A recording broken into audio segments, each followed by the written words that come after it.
जय हिंद दोस्तों। अगर आप बिहार दुर्गा मेंस के लिए पीआईक्यू क्वेश्चन का और उसका कंप्लीट कॉन्सेप्ट ढूंढ रहे हैं तो ये क्लास आपके लिए बहुत ही इंपॉर्टेंट है, क्योंकि आपको पता है कि जो एग्जामिनर होता है वो पीआईक्यू क्वेश्चन से ही रिलेटेड या पीआईक्यू क्वेश्चन को ही कभी रिपीट कर देता है। ठीक है, तो उसी को हम लोग देखते हुए और नया पैटर्न थोड़ा आजकल चेंज हुआ है, तो आपका जो अंदर का कॉन्सेप्ट है उसको पता होनी चाहिए। इसलिए मैंने ये पूरा डिटेल कॉन्सेप्ट के साथ आपको ये क्लास करा रहा हूँ, तो इसको जरूर देखना। और ये हमारा आज का चौथा क्लास है, तो इसको जरूर देखा जाना। ठीक है, तो चलिए हम लोग शुरुआत करते हैं।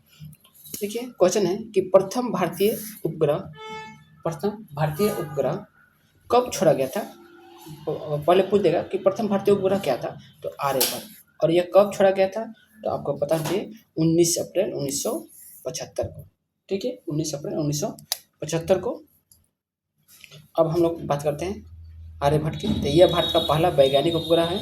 इसका नाम प्रसिद्ध भारतीय खगोल शास्त्री और गणितज्ञ आर्यभट्ट के नाम पर रखा गया था। ठीक है, इसे सोवियत संघ के कॉस्मोस 3M प्रेक्षण यान की सहायता से कापुस्टिन यार से प्रक्षेपित किया गया था। किसके, तो कापुस्टिन यार से। और किसके द्वारा, तो सोवियत संघ के द्वारा। ठीक है, इसका वजन लगभग कितना था, तो 360 किलोग्राम था। ठीक है, इसका उद्देश्य क्या था, तो इसका उद्देश्य एक्सरे, खगोल विज्ञान, एरोनॉमिक्स और सौर भौतिकी में प्रयोग करना था। ठीक है, हालांकि इसका संचालन केवल कुछ दिनों तक ही रहा, लेकिन इसने भारत के अंतरिक्ष प्रयासों की नींव रखी थी। ठीक है, भारतीय अंतरिक्ष कार्यक्रम के मुख्य मीलों के पत्थर। ठीक है, अब कुछ हम लोग देखते हैं इंपॉर्टेंट जो आपके एग्जाम में पूछे जाते हैं। ठीक है, इसरो की स्थापना कब हुई थी, तो 15 अगस्त 1969। देख रहे हैं, 15 अगस्त, जिस दिन आज़ादी के समय पे। ठीक है, तो स्वतंत्रता दिवस के टाइम पे हुआ था 15 अगस्त 1969 को।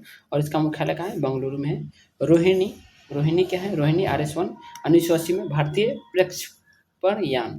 ठीक है, जो आर्यभट्ट हुआ था वो क्या किया था, किसी दूसरे के यान से, प्रक्षेपण यान से किया गया था, लेकिन अपना खुद का यान प्रक्षेपण यान भारतीय प्रक्षेपण यान SLV-3 द्वारा प्रक्षेपित पहला उपग्रह है। ठीक है, एप्पल 1981 भारत का पहला प्रायोगिक संचार उपग्रह है। ठीक है, चंद्रयान-1 2008 में चंद्रमा के लिए भारत का पहला मिशन था। ठीक, मंगलवान जो कि मॉम के नाम से था, 2013 में भारत का पहला अंतर्ग्रहीय मिशन था। चंद्रयान-3 2023 चंद्रमा के दक्षिण ध्रुव पर सॉफ्ट लैंडिंग, जो ऐतिहासिक रूप से पहला था। ठीक है, तो ये आप लोग देखिएगा, यहाँ से बहुत सी बार एग्जाम में पूछे गए हैं। कुछ क्वेश्चन देख लेते हैं। भारत का पहला संचार उपग्रह कौन है, तो पहला संचार उपग्रह बोले तो एप्पल था। ठीक है, भारत के मिसाइल मैन के रूप में किसे जाना जाता है, तो डॉक्टर APJ अब्दुल कलाम। सतीश धवन अंतरिक्ष केंद्र कहाँ है, तो श्रीहरिकोटा आंध्र प्रदेश में। ठीक है, अगला क्वेश्चन देखते हैं हम लोग कि भारत के संसदीय प्रणाली में शून्यकाल का आशय क्या है, तो शून्यकाल का आशय है वह ठीक समय जब प्रश्नकाल समाप्त होता है। ठीक है, प्रश्नकाल के बाद का जो भी समय होता है शून्यकाल होता है। शून्यकाल वह भारतीय संसदीय प्रक्रिया का एक नवाचार है जिसका उल्लेख प्रक्रिया के नियमों में नहीं है। ठीक है, वो भारतीय संसदीय प्रक्रिया का एक नवाचार जिसका उल्लेख प्रक्रिया के नियमों में नहीं है। यह प्रश्नकाल के तुरंत बाद शुरू होता है और सदन के नियमित कार्य जैसे एजेंडा शुरू होने तक चलता है। ठीक है, आमतौर पर यह दोपहर 12 बजे शुरू होता है, इसलिए इसे शून्यकाल कहते हैं। ठीक है, शून्यकाल से क्वेश्चन आता है बार बार, इसको भी देख लेना, ये BPSC में भी बहुत बार पूछ गया है। मुख्य विशेषता, इसमें संसद सदस्य बिना किसी पूर्व सूचना के अत्यंत महत्वपूर्ण सार्वजनिक मुद्दों को उठा सकते हैं। ठीक है, यह संसदीय प्रक्रिया में भारत की अपनी देन है जो 1962 से अस्तित्व में है। ठीक है, और कुछ क्वेश्चन है जो आपके PIQ में पूछे गए हैं। तो शब्दावली है, प्रश्नकाल कब होते हैं, तो सदन का पहला घंटा 11 से 12 बजे क्या होता है, प्रश्नकाल। इसमें तारांकित और अतारांकिक प्रश्न पूछे जाते हैं। तारांकिक प्रश्न मौखिक उत्तर दिया जाता है, तारांकिक प्रश्नों का मौखिक उत्तर दिया जाता है। इसमें अनुपूरक प्रश्न जैसे सप्लीमेंट्री क्वेश्चन पूछे जा सकते हैं। अतारांकिक प्रश्न क्या होता है, तो लिखित उत्तर दिया जाता है। ठीक है, इसमें अतारांकित मतलब उसमें लिखित उत्तर दिया जाएगा। इसमें अनुपूरक प्रश्न नहीं पूछे जाते हैं। ठीक है, अल्प सूचना प्रश्न 10 दिन से कम की सूचना पर, अल्प सूचना प्रश्न यानी 10 दिन से कम की सूचना पर इनका उत्तर भी मौखिक दिया जाता है। ठीक है, चलिए अब आगे चलते हैं। शून्यकाल किस देश की संसदीय प्रणाली की देन है, तो यह भारत की है। लोकसभा में प्रश्नकाल के दौरान एक दिन में अधिकतम कितने तारांकित प्रश्न पूछे जा सकते हैं? तो 20। ठीक, ये सब क्वेश्चन पूछे गए हैं। अब आते हैं हम लोग कांवर ताल झील कहाँ है? तो ये बिहार में है। ठीक, अब बात करते हैं कांवर ताल के बारे में। तो कांवर ताल झील यह बिहार के बेगूसराय जिले में स्थित है और यह एशिया की सबसे बड़ी गोखुर झील का, अब देखिए गोखुर झील है, देखिए गोखुर झील का निर्माण तब होता है जब कोई नदी जैसे बूढ़ी गंडक अपना रास्ता बदल लेती है और पीछे एक धनुषकार झील रह जाती है। आपको पता है कि बूढ़ी गंडक बहुत अपना रास्ता बदलती है। ठीक है, रामसर साइट कांवरताल झील की पहली और एकमात्र रामसर साइट है। इसे 2020 में अंतर्राष्ट्रीय महत्व की आर्द्रभूमि घोषित किया गया था। प्रवासी पक्षी, यह मध्य एशिया में आने वाली प्रवासी पक्षियों के लिए एक प्रमुख केंद्र है और यहाँ सर्दियों में हजारों मील दूर से पक्षी आते हैं। ठीक, अब क्वेश्चन बात करते हैं झील आर्द्रभूमि जिला और विशेषता की। तो कांवर झील कहाँ है? बेगूसराय में, बिहार की पहली रामसर साइट। कुशेश्वर स्थान ये दरभंगा में है। कुशेश्वर स्थान ये दरभंगा में। पक्षी अभयारण्य और धार्मिक महत्व के लिए घोघा झील कटिहार में है। घोघा झील कटिहार में है। इसे मनिया झील के भी कहा जाता है। घोघा झील कटिहार में और इसे मनिया झील भी कहा जाता है। घोघा झील, सिमरी झील, घोघा झील कटिहार में है। ठीक है, और इसे मनिया झील भी कहा जाता है। और सिमरी झील, ठीक, सिमरी झील ये कहाँ है? सहरसा में और इसे आर्द्रभूमि क्षेत्र कहा जाता है। जगतपुर झील ये भागलपुर में है। जगतपुर झील भागलपुर पक्षियों के संरक्षण हेतु प्रसिद्ध है। ठीक है, अब हम लोग क्वेश्चन देखते हैं। कांवर झील को किस वर्ष रामसर साइट में घोषित किया? तो 2020 में। गोखुर झील का निर्माण किस नदी की क्रिया द्वारा होता है? तो प्रौढ़ावस्था यानी ओल्ड स्टेज में नदी के विसर्पण द्वारा होता है। ठीक है, अब हम लोग दूसरा क्वेश्चन देखते हैं कि निम्न में से कौन सी प्रार्थना समाज की मांग नहीं थी? ठीक है, प्रार्थना समाज की मांग नहीं थी। तो देखिए, स्त्री शिक्षा, विधवा पुनर्विवाह, लड़का एवं लड़कियों के विवाह की आयु में वृद्धि, ये सब मांग थी। लेकिन वो जाति प्रथा को इतना नहीं किया था। लेकिन कोई कोई कहता है कि उसने जाति प्रथा का भी विरोध किया था। लेकिन बहुत लोग का मानना है कि उसने प्रार्थना समाज ने अस्पृश्यता की समाप्ति यानी जाति प्रथा को उसने नहीं कुछ किया था। ठीक है, तो इस प्रश्न के विकल्प में थोड़ा विरोधाभास है। देखिए थोड़ा व्याख्या वो भी बोल रहा है कि विरोधाभास है क्योंकि प्रार्थना समाज ने इन चारों सामाजिक बुराइयों के खिलाफ काम किया था। हालांकि यदि हमें सबसे सटीक उत्तर चुनना हो तो उनकी प्राथमिक मांगों की आधिकारिक सूची में शामिल नहीं था। यानी प्राथमिक सूची में जो शामिल नहीं था कौन था? यह अस्पृश्यता की समाप्ति, ये सब नहीं था प्राथमिक सूची में, ये सब था। ठीक है, तो सबसे अच्छा आंसर हम लोग को ये मिला, जबकि किसी का मानना कि ये है और ये बहुत लोग बोलते हैं कि विरोधाभास क्वेश्चन है, तो हम लोग इसको मान के चलेंगे। ठीक है, प्रार्थना समाज बात करें तो ये प्रार्थना समाज की स्थापना कब हुई थी? 31 मार्च 1867 में बम्बई में हुई थी। ठीक है, 1867 में, 31 मार्च 1867 में। संस्थापक कौन थे? आत्माराम पंडुरांग। मुख्य प्रेरणा केशव चंद्र सेन की महाराष्ट्र यात्रा से प्रभावित होकर इसकी स्थापना की गई थी। केशव चंद्र सेन की महाराष्ट्र यात्रा से प्रभावित होकर इसकी स्थापना की गई थी। प्रमुख सदस्य महादेव गोविंद रानडे यानी एमजी रानडे और आरजी भंडारकर। रानडे को महाराष्ट्र का सुकरात भी कहा जाता है। ठीक है, एमजी रानडे को महाराष्ट्र का सुकरात भी कहते हैं। अब बात करते हैं मुख्य सिद्धांत का और कार्य। ठीक, याद रखिएगा कौन कौन थे? महादेवी यानी एमजी रानडे और आरजी भंडारकर, ये पूछे जाते हैं। ठीक है, प्रार्थना समाज का मुख्य उद्देश्य है हिंदू धर्म में सुधार करना, न कि नया धर्म बनाना। इनके मुख्य 4 सामाजिक सुधार कार्यक्रम: जाति प्रथा का विरोध, ठीक, विधवा पुनर्विवाह का समर्थन, स्त्री शिक्षा को प्रोत्साहन, बाल विवाह का विरोध अर्थात विवाह की आयु में वृद्धि। ठीक है, तो ये जाति प्रथा को उसने प्राथमिक श्रेणी में नहीं रखा था, इसलिए ये आपका जो आंसर है अस्पृश्यता का समाप्ति, ये आपका सही आंसर था। ठीक है,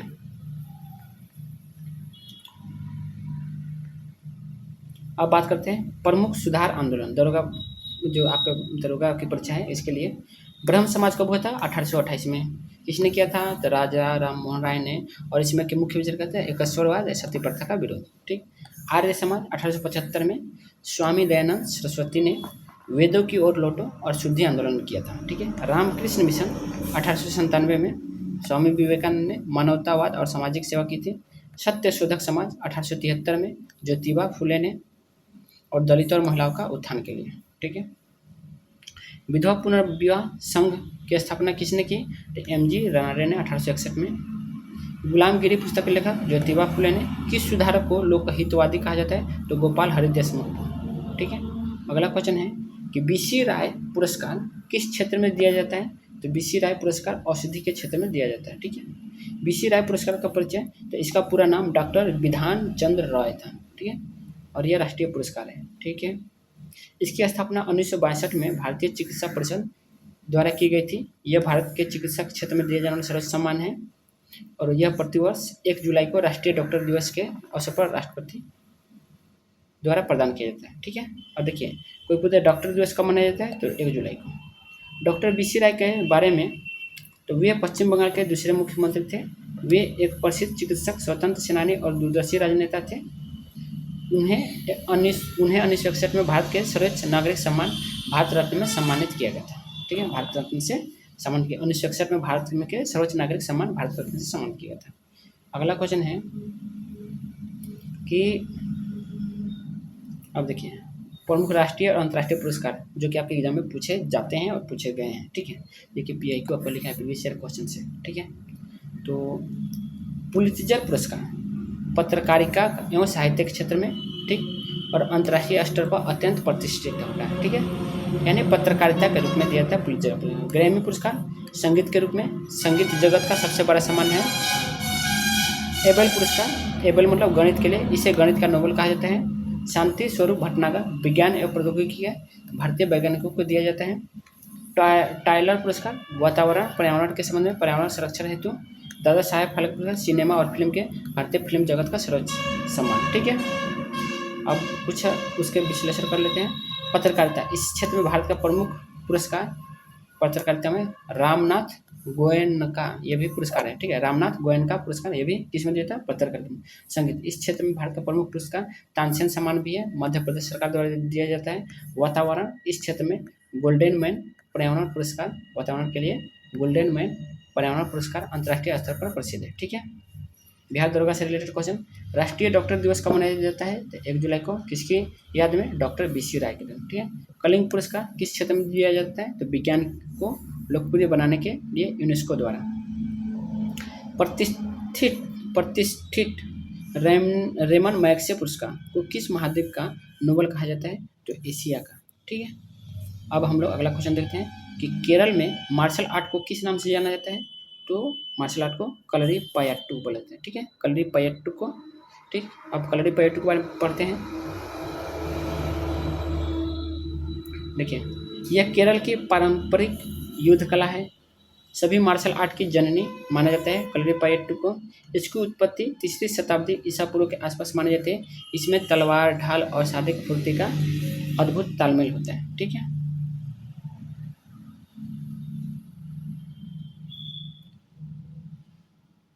सिलंबम यह तमिलनाडु की पारंपरिक मार्शल आर्ट है जिसमें मुख्य रूप से लाठी का प्रयोग किया जाता है। ठीक है, सिलंबम ये तमिलनाडु के। ठीक है, सिलंबम तमिलनाडु के। गटका ये पंजाब के। पंजाब की सिखों द्वारा की जाने वाली पारंपरिक युद्ध कला या तलवारबाजी और कौशल का प्रदर्शन है। ठीक है, हुयन लोंगलोंग ये मणिपुर की पारंपरिक युद्ध कला है, इसे थांगटा के नाम से भी जाना जाता है। ठीक है, प्रमुख मार्शल आर्ट को हम लोग एग्जाम में जो आपके पूछे जा सकते हैं, तो मलखम ये कहाँ का है? मलखम ये मध्य प्रदेश महाराष्ट्र का है। खंभे पर किया जाने वाला शारीरिक व्यायाम योग है। मुष्टि युद्ध उत्तर प्रदेश वाराणसी में है। मुक्केबाजी का प्राचीन रूप है मुष्टि युद्ध। पारीखंडा ये बिहार का है, राजपूतों द्वारा विकसित छौ नृत्य का आधार है पारीखंडा। थांगटा ये मणिपुर का है। थांग मतलब तलवार और टा मतलब भाला। मर्दानी खेल महाराष्ट्र का है, कोल्हापुर क्षेत्र की तलवारबाजी है। ठीक है, अब हम लोग करते हैं अगला क्वेश्चन। बिहार की उस पारंपरिक युद्ध कला का नाम क्या है जिसका उपयोग छौ नृत्य के अभ्यास में किया जाता है? तो पारीखंडा। भारत के किस मार्शल आर्ट को यूनेस्को के अमृत सांस्कृतिक विरासत सूची में शामिल करने के लिए चर्चा की गई है? तो कलरी पयट्टू। ठीक है, अब बात करते हैं रासायनिक तत्वों के दूसरे तत्वों को योग करने की क्षमता का पता लगाया जाता है। तो रासायनिक तत्वों को दूसरे तत्वों से योग करने की क्षमता का पता लगाया जाता है, तो क्या है उसका? संयोजकता यानी वैलेंसी से। ठीक है, संयोजकता क्या होता है? वैलेंसी क्या होता है? तो किसी तत्व के दूसरे तत्वों के साथ जुड़ने या संयोग करने की क्षमता को उसकी संयोजकता कहते हैं। यह किसी परमाणु के सबसे बाहरी कोश में मौजूद इलेक्ट्रॉनों की संख्या पर निर्भर करती है। उदाहरण के लिए हाइड्रोजन की संयोजकता 1 है और ऑक्सीजन की 2 होती है। इसलिए H2O बनाने के लिए विशेष अनुपात में जुड़ता है। ठीक है, अन्य विकल्पों का विश्लेषण करें तो परमाणु नंबर, यह नाभिक में प्रोटॉनों की संख्या, आधुनिक आवर्त सारणी इसी पर आधारित है। ठीक है, परमाणु भार, यह प्रोटॉन और न्यूट्रॉन का कुल योग होता है और मेंडलीव की आवर्त सारणी इस पर था। ठीक है, जो पुराना वाला था मेंडलीव का आवर्त सारणी वो किस पर था, परमाणु भार पर, और जो नया आधुनिक जो मोसले का आवर्त सारणी वो परमाणु नंबर पर है। ठीक है, तुल्यांकर भार यानी इक्विवेलेंट वेट, यह वह भार है जो हाइड्रोजन के 1 भाग या ऑक्सीजन के 8 भाग से संयोग करता है। ठीक, अब हम लोग कुछ देखते हैं तालिका।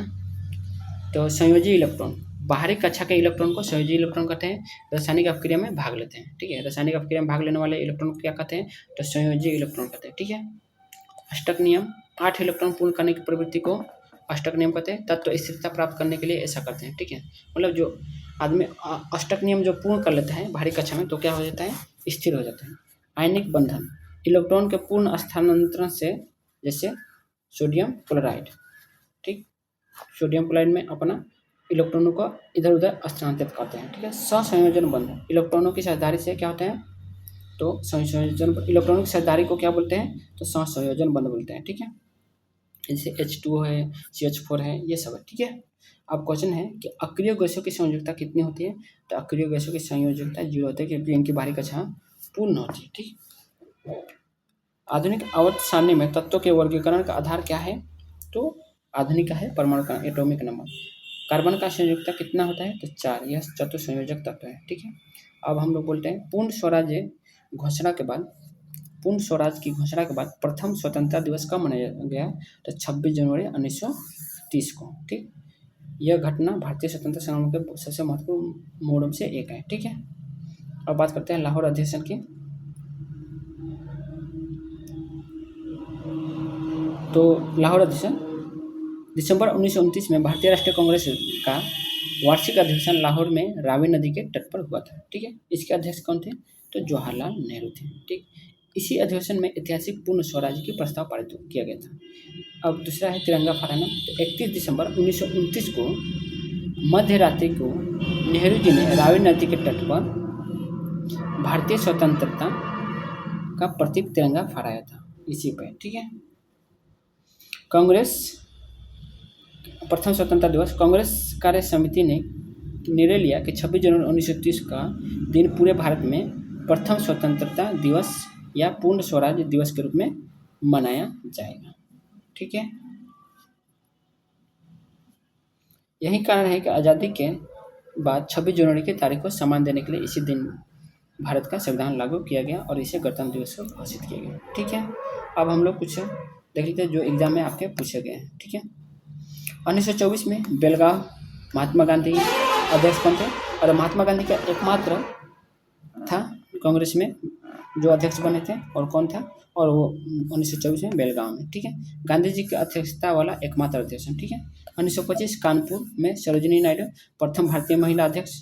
1929 लाहौर में जवाहरलाल नेहरू ने पूर्ण स्वराज्य का प्रस्ताव रखा था। 1931 कराची वल्लभ भाई पटेल मौलिक अधिकारों का प्रस्ताव पारित। ठीक है, तो मौलिक अधिकारों का प्रस्ताव किस अधिवेशन में, तो कराची अधिवेशन में। ठीक है, 1938 हरिपुरा सुभाष चंद्र बोस राष्ट्रीय योजना समिति का गठन। अब बात करते हैं बिहार में कांग्रेस का पहला अधिवेशन कब और कहाँ हुआ था, तो 1912 में बांकीपुर पटना में अध्यक्ष RN मधोलकर थे। ठीक है, गया अधिवेशन 1922 में अध्यक्ष कौन थे, तो चित्तरंजन दास थे। ठीक है, अब बात करते हैं त्रिवेणी नहर का निर्माण इनमें से किस नदी पर है, तो आपको पता होना चाहिए गंडक। त्रिवेणी नहर, यह नहर बिहार के पश्चिम चंपारण जिले में स्थित है। यह गंडक नदी के बाएं तट में निकलती है। ठीक है, गंडक नदी के बाएं तट से निकलती है। इसका निर्माण मुख्य रूप से चंपारण क्षेत्र की सिंचाई आवश्यकताओं को पूर्ण करने के लिए किया जाता है। ऐतिहासिक महत्व, इस नहर प्रणाली का विकास ब्रिटिश काल के दौरान शुरू हुआ और यह उत्तर पश्चिम बिहार की सबसे महत्वपूर्ण सिंचाई योजनाओं में से एक है। सोन नहर की बात करें तो सोन नहर पूर्वी एवं पश्चिमी, सोन नदी रोहतास औरंगाबाद भोजपुर पटना। ठीक है, कोसी नहर पूर्वी एवं पश्चिम, कोसी नदी पूर्णिया कटिहार सहरसा और मधुबनी में है। ठीक है, गंडक परियोजना तो त्रिवेणी त्रिहुत में गंडक नदी, पश्चिम चंपारण, पूर्वी चंपारण, सारण और मुजफ्फरपुर। राजपूत नहर तो कोसी नहर में है, सहरसा और मधेपुरा। ठीक है, ये आप लोग देख लीजिएगा। सोन का पूछता है रोहतास, औरंगाबाद, भोजपुर, पटना। अब क्वेश्चन देखते हैं, बिहार की सबसे पुरानी नहर प्रणाली कौन सी है? तो सोन नहर 1874 में निर्मित। त्रिवेणी नहर का नाम त्रिवेणी क्यों पड़ा? क्योंकि यह नेपाल सीमा पर त्रिवेणी नामक स्थान से निकलती है, जहाँ 3 नदियों का संगम माना जाता है। ठीक। वाल्मीकि नगर बैराज किस नदी पर बना है? तो गंडक नदी पर। ठीक है, अब बात करते हैं प्रथम लोकसभा के अध्यक्ष कौन थे? तो प्रथम लोकसभा अध्यक्ष जीवी मावलंकर थे। ठीक है, अब बात करते हैं जीवी मावलंकर। जीवी मावलंकर का पहला पूरा नाम पूछे तो क्या है? तो गणेश वासुदेव मावलंकर। ठीक है, इन्हें लोकसभा का जनक कहा जाता है। वे 1952 से 1956 तक प्रथम लोकसभा अध्यक्ष रहे। जवाहरलाल नेहरू ने उन्हें उनकी गरिमा और निष्पक्षता के लिए लोकसभा का जनक भी उपाधि दी थी। अब बात करते हैं M.A. आयंगर। ठीक है, वे प्रथम लोकसभा के प्रथम उपाध्यक्ष थे। ठीक है, जीवी मावलंकर के निधन के बाद वे लोकसभा के दूसरे अध्यक्ष बने। ठीक है, अब हम लोग कुछ पीआईक्यू से जुड़े संवैधानिक तथ्य देखते हैं। तो नियुक्ति कब होता है? लोकसभा सदस्य अपने बीच से ही अध्यक्ष चुनते हैं। त्यागपत्र, अध्यक्ष अपना त्यागपत्र उपाध्यक्ष को देता है। शपथ, लोकसभा अध्यक्ष के रूप में अलग से शपथ नहीं लेता है। ठीक है, निर्णयात्मक मत, किसी विषय पर बराबर वोट होने पर अध्यक्ष अपना निर्णायक मत दे सकता है। अनुच्छेद 100। ठीक है, अनुच्छेद 100 में है कि वो अपना निर्णायक मत दे सकता है। धन विधेयक, कोई भी विधेयक धन विधेयक है या नहीं, इसका अंतिम निर्णय अध्यक्ष करता है। ठीक है, अब हम लोग बात करते हैं कुछ पद और उसके नाम से। प्रथम पुरुष अध्यक्ष कौन थे? तो जीवी मावलंकर थे, लोकसभा से संबंधित थे। ठीक है, प्रथम महिला अध्यक्ष मीरा कुमार, बिहार से संबंधित थी। प्रथम दलित अध्यक्ष GMC बालयोगी। प्रथम उपाध्यक्ष M.A. आयंगर। ठीक है, क्वेश्चन देख लेते हैं इससे रिलेटेड। संविधान के किस अनुच्छेद के तहत संयुक्त अधिवेशन की अध्यक्षता लोकसभा अध्यक्ष करता है? तो अनुच्छेद 118(4) में। ठीक है, संयुक्त अधिवेशन बुलाता कौन है? राष्ट्रपति, 108 के तहत। ठीक है, लेकिन संविधान के किसी अनुच्छेद के तहत संयुक्त अधिवेशन की अध्यक्षता लोकसभा अध्यक्ष करता है। यह किस अनुच्छेद में? 118(4) में। ठीक है, संसद के सदनों की कार्यवाही के लिए आवश्यक कोरम कितना होता है? तो कुल सदस्य संख्या कितना होना चाहिए? 1/10। अब बात करते हैं असहयोग आंदोलन के महात्मा गांधी द्वारा किस घटना के कारण स्थगित करना पड़ा था? तो असहयोग को चौरी चौरा कांड के कारण। ठीक है, यह घटना गांधीवादी आंदोलन के इतिहास में निर्णायक मोड़ थी। ठीक है, देखिए अब बात करते हैं असहयोग आंदोलन। इसकी शुरुआत 1 अगस्त 1920 को हुई थी। इसका उद्देश्य ब्रिटिश शासन के साथ सहयोग न करना और शांतिपूर्वक असहयोगी तरीके से स्वराज प्राप्त करना था। चौरी चौरा कांड 5 फरवरी 1922 को उत्तर प्रदेश के गोरखपुर जिले में चौरी चौरा नामक स्थान पर प्रदर्शनकारियों की एक भीड़ ने पुलिस थाने में आग लगा दी, जिससे 22 पुलिसकर्मी जीवित जल गए। गांधी जी पूर्णतः अहिंसा के समर्थक थे। हिंसा की इस खबर से वे अत्यंत दुखी हुए थे। ठीक है, आंदोलन का स्थगन, गांधी जी ने 12 फरवरी 1922 को बारदोली में कांग्रेस कार्य समिति की बैठक बुलाकर असहयोग आंदोलन को तुरंत वापस लेने या स्थगित करने की घोषणा कर दी। अब देखिए अन्य विकल्प की बात करते हैं। तो जालियांवाला बाग हत्याकांड 13 अप्रैल 1919 को, इस घटना के बाद असहयोग आंदोलन की पृष्ठभूमि बननी थी, न कि स्थगन। ठीक है, सूरत विभाजन, नरम और गरम दल 1907, अध्यक्ष कौन थे? रासबिहारी घोष। सूरत विभाजन कब होता है? 1907 में। बंगाल विभाजन कब होता है? तो 1905 में लॉर्ड कर्जन के समय। अब क्वेश्चन अभी देखते हैं हम लोग कुछ तथ्य। तो प्रारंभिक तिथि असहयोग आंदोलन से। ठीक है, 1 अगस्त 1920 को, इसी दिन बाल गंगाधर तिलक की मृत्यु हुई थी।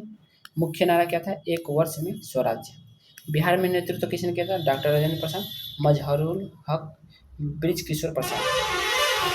प्रशिक्षण संस्थान, बिहार विद्यापीठ पटना की स्थापना 1921 में गांधी जी द्वारा की गई थी। ठीक है, अब बात करते हैं कुछ क्वेश्चन की जो कि आपके एग्जाम में पूछा गया है कि असहयोग आंदोलन के दौरान किसने अपनी वकालत छोड़ दी थी? तो मोतीलाल नेहरू, CR दास और राजेंद्र प्रसाद ने।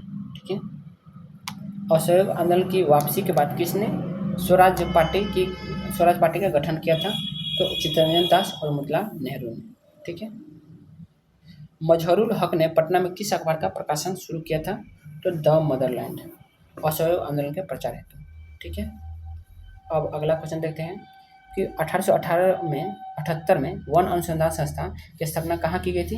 तो देहरादून में। ठीक, वन अनुसंधान संस्थान यानी फॉरेस्ट रिसर्च इंस्टीट्यूट, इसकी स्थापना 1878 में फॉरेस्ट स्कूल के रूप में देहरादून में की गई थी। बाद में 1906 में इसे इंपीरियल फॉरेस्ट रिसर्च इंस्टीट्यूट के रूप में पुनर्गठित किया गया था। यह भारत में वानिकी अनुसंधान के क्षेत्र में सबसे पुराना और प्रतिष्ठित संस्थान है। ठीक है, अब बात करते हैं मुख्य कार्य। तो वनों का संरक्षण, वृक्षारोपण की नई तकनीकी विकसित करना और वानिकी विशेषज्ञों को प्रशिक्षण करना। ठीक है, अब बात करते हैं हम लोग भारतीय कृषि अनुसंधान संस्थान नई दिल्ली, कहाँ है? इसका मुख्यालय नई दिल्ली है और यह किस राज्य में? ये दिल्ली में। ठीक है, केंद्रीय आलू अनुसंधान संस्थान कहाँ है? तो शिमला में है और हिमाचल प्रदेश में है। भारतीय चावल अनुसंधान, यह कटक में, उड़ीसा में। ठीक, केंद्रीय ईंधन अनुसंधान संस्थान, यह धनबाद जलगोड़ा झारखंड में है। केंद्रीय गन्ना अनुसंधान संस्थान, यह कोयम्बटूर तमिलनाडु में है। ठीक, भारतीय दलहन अनुसंधान संस्थान कहाँ है? कानपुर उत्तर प्रदेश में। ठीक है, बिहार दुर्गा विशेष कुछ क्वेश्चन। तो भारतीय सर्वेक्षण विभाग का मुख्यालय कहाँ है? तो देहरादून में है, सर्वे ऑफ इंडिया का। ठीक है, सर्वे ऑफ इंडिया का मुख्यालय पूछ रहा है देहरादून। ऑलरेडी मैंने सर्वे ऑफ इंडिया में काम कर चुका हूँ मैं। ठीक है, भारतीय वन प्रबंधन संस्थान कहाँ स्थित है? तो भोपाल। ठीक है, भारतीय वन प्रबंधन संस्थान कहाँ स्थित है? तो भोपाल में है। अनुसंधान संस्थान देहरादून में, प्रबंधन संस्थान भोपाल में। ठीक है, बिहार में शायद इस बार का ना जो मेरा स्पोर्ट वाला खेल होने वाला है, शायद इसी में होने वाला है, भोपाल वाला। ठीक है, ये वाला नहीं बल्कि ये भोपाल वाला, प्रबंधन संस्थान भोपाल में। ठीक है, बिहार में कृषि और संबंधित अनुसंधान का मुख्य केंद्र कहाँ है? तो बिहार में कृषि और संबंधित, तो आपको पता होना चाहिए कृषि और संबंधित अनुसंधान संस्थान, ये पटना, पूसा। देखिए पटना में आलू वाला है। ठीक, और पूसा ये समस्तीपुर, ये पूसा वाला ये आपका के जो आता है, ये सब पूसा के अंतर्गत आते हैं। और मेरा वाला भी है तो हमारा मोतिहारी में। ठीक है, जो कि समेकित कृषि यानी IFS। ठीक है, IFS रिलेटेड एग्रीकल्चर अनुसंधान संस्थान है मेरा। और लीची वाला आपको जब आपका पूछे कि बिहार में लीची वाला कहाँ है, तो मुजफ्फरपुर। ठीक है, मुजफ्फरपुर। आपका अगर लीची अनुसंधान संस्थान पूछे तो मुजफ्फरपुर में। ठीक है, 40 सेंटीमीटर फोकस दूरी के उत्तल दर्पण से एक वस्तु कितनी दूरी पर रखी जाए कि प्रतिबिंब का आकार वस्तु के आकार का आधा प्राप्त होगा? ठीक है, तो कितनी दूरी पर रखी जाए तो आपको पता होना चाहिए उत्तर। देखिए अब मैं आपको बता देता हूँ पहले कि उत्तल दर्पण की फोकस दूरी कितनी होनी चाहिए? 40 सेंटीमीटर। उत्तल दर्पण के लिए F हमेशा धनात्मक होता है, आवर्धन M कि 1/2, चूँकि प्रतिबिंब का आकार वस्तु का आधा है और उत्तल दर्पण हमेशा सीधा और आभासी प्रतिबिंब बनाता है, इसलिए M धनात्मक होगा। ठीक है, तो अब क्या कितना पे रखना होगा? 40 पे। तो 40 सेंटीमीटर फोकस दूरी के उत्तल दर्पण से एक वस्तु की, तो अब इसका ना सूत्र में लगाएंगे। अब ये आपका ये जो 40 सेंटीमीटर फोकस दूरी बोला है, इसका हम लोग को लगाना का सूत्र। ठीक है, अब यहाँ पे उत्तल दर्पण यानी आपका दर्पण सूत्र लगाएंगे। ठीक है, तो हम देख सकते हैं। देखिए उत्तल दर्पण की फोकस दूरी दिया है 40 सेंटीमीटर। ठीक, और आवर्धन 1/2, चूँकि क्योंकि बोला है कि आधा का होना चाहिए, प्रतिबिंब का वस्तु का आकार आधा, उत्तल दर्पण हमेशा सीधा और इसलिए आधा करेंगे। ठीक है, आवर्धन आधा।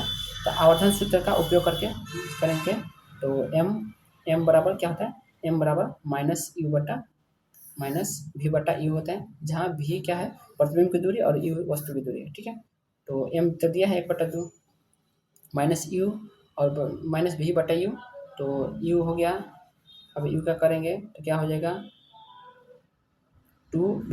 ठीक है, क्योंकि u इधर आएगा और ये 2 इधर जाएगा। ठीक है, तो u बराबर हो जाएगा -2v।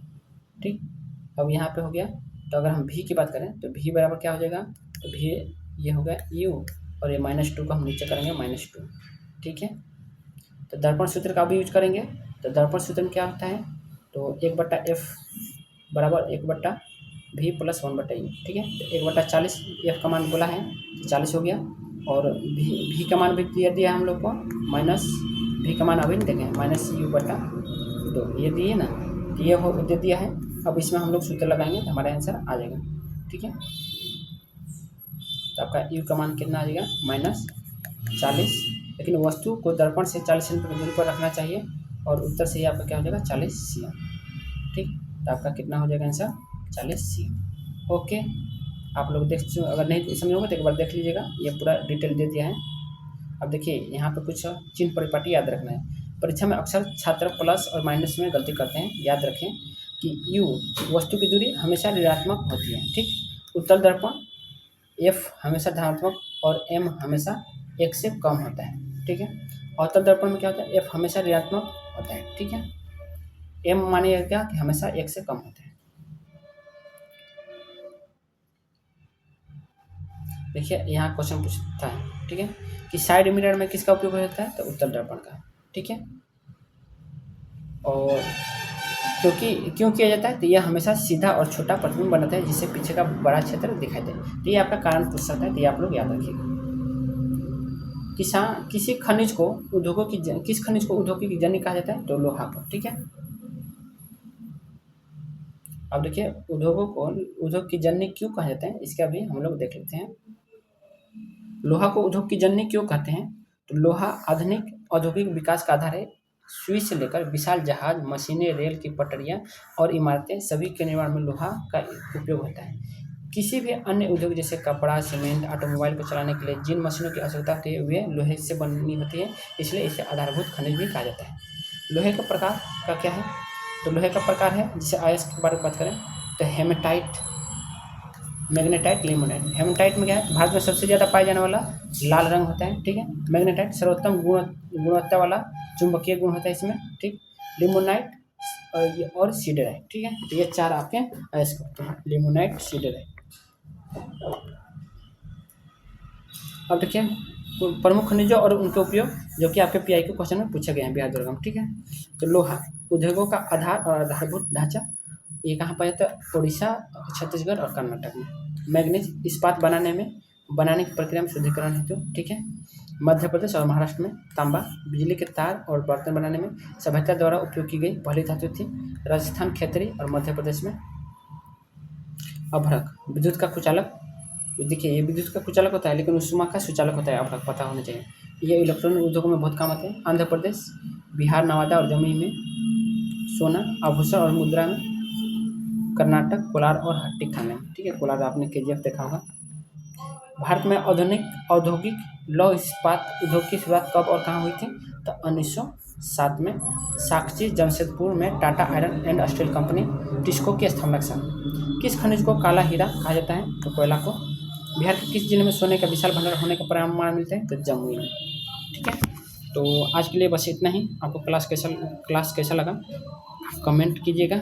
ठीक है, और अच्छा लगा तो लाइक कर लेना और सब्सक्राइब नहीं किया सब्सक्राइब कर लेना। ठीक है, बाकी देखने के लिए बहुत बहुत धन्यवाद। ठीक है।